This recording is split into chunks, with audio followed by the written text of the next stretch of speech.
Hello' friends, আজি আনিছোঁ মই সম্পূৰ্ণ এসাঁজ নিৰামিষ আহাৰ। ইয়াত চাওকচোন মই কি ৰান্ধিলোঁ আজি। এয়া দাইল, ব্ৰকলি ভাজি, কলডিলৰ ভাজি আৰু জাতিলাও মটৰ বিলাহী দিয়া এখন আঞ্জা। তাৰপিছতে বেঙেনা ফ্ৰাই, নেমু আৰু অকণমান আচাৰ, জলকীয়া আচাৰ।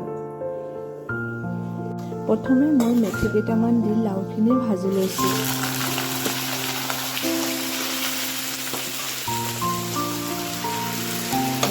আজি মই অলপো কোনো এখন চব্জিতে ড্ৰাই মছলা ব্যৱহাৰ কৰা নাই।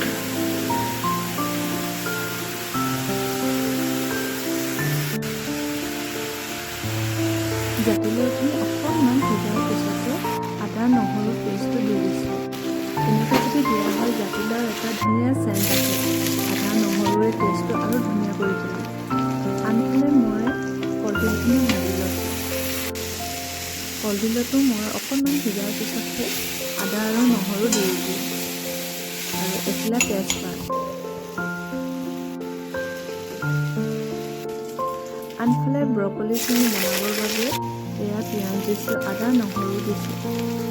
ব্ৰকলিখিনি কিন্তু মই অকণমান সময়ৰ বাবে বইল কৰি লৈছিলোঁ আৰু বইল কৰাৰ পিছতে ঠাণ্ডা পানীত তিয়াই ৰাখিছিলোঁ, কাৰণ ব্ৰকলি কালাৰটো তেনেকৈ একেই হৈ থাকে।